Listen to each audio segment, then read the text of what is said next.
Hello everyone, welcome to Gyan's Oracle DBA tutorial. In this video, we will learn how to enable Archivelog mode. So first we will learn how to enable and what is the Archivelog mode. So when you are running the database in Archivelog mode, you will enable the archiving of the redo log, that is online log, and the database control file indicates that a group of field redo log files cannot be reused by LGWR until the group is archived. So a field group becomes available for the archiving immediately after a redo-log switch occurs. The advantage archiving of the field group has these advantages. So these are the advantages.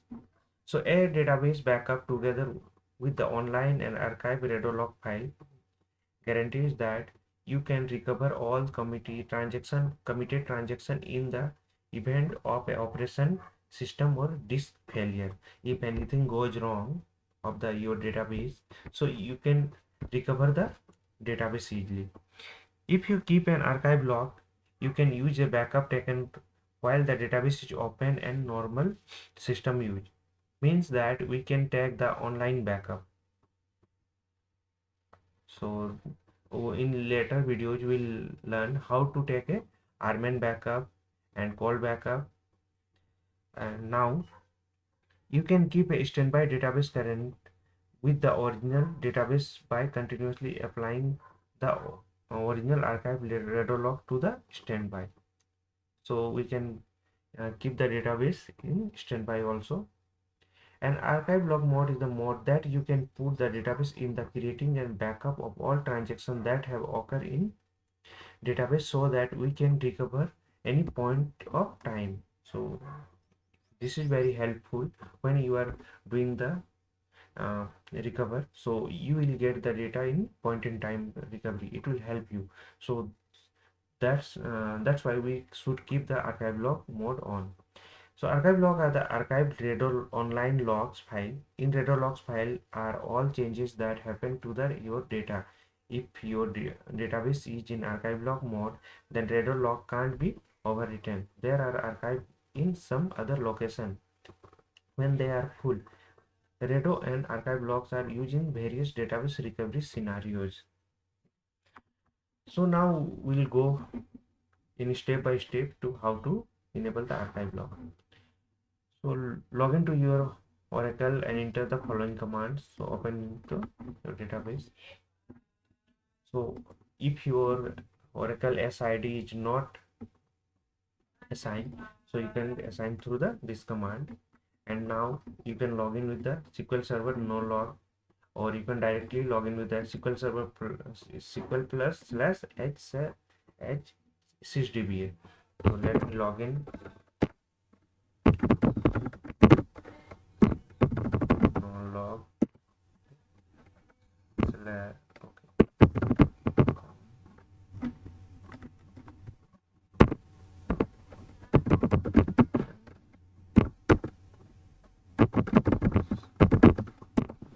so database is connected.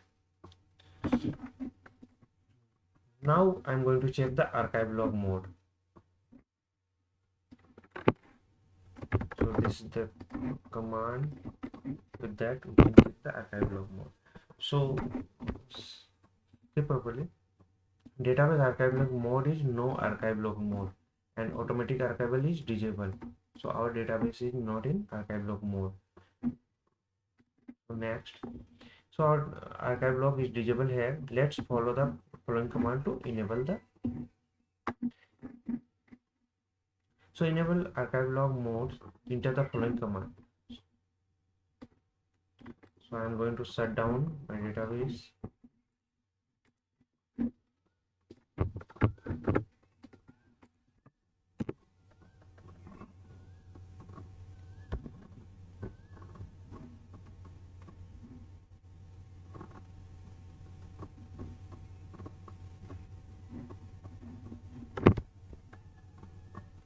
It's taking some time.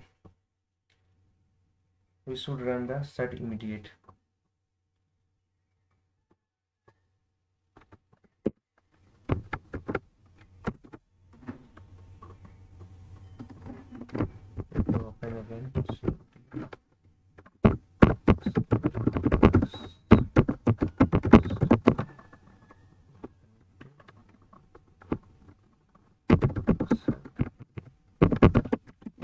shut down the my database.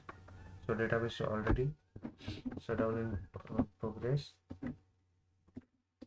So now I'm going to restart that in the startup mount. Startup mount.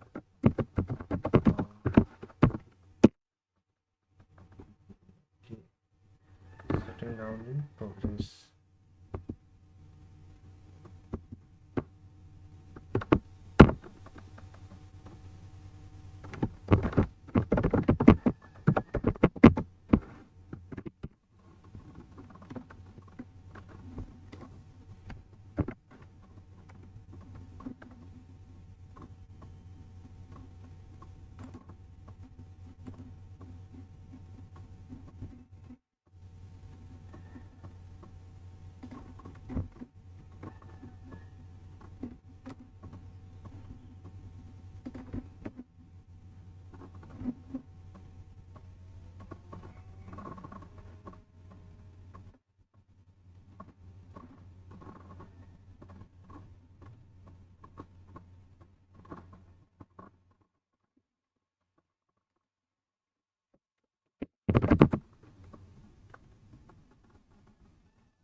So from here I'm going to write down again. So I'm going to insert set update.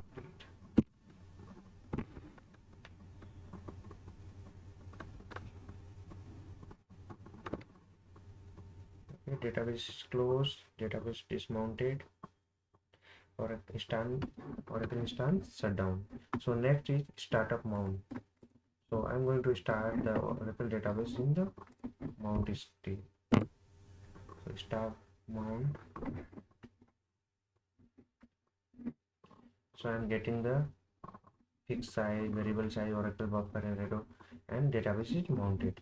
So now next is the alter database in Archivelog. So this is the main command where we enable the Oracle database in Archivelog. So database altered. Now I'm going to check the my Archivelog status. So Archivelog, this is the command. See, here I am able to see the Archivelog mode, and the automatic archival is enabled. In previous Archivelog log list we have seen here there is a no Archivelog mode, and this was the disabled. So this is the process we did the Archivelog mode on. Thank you for watching.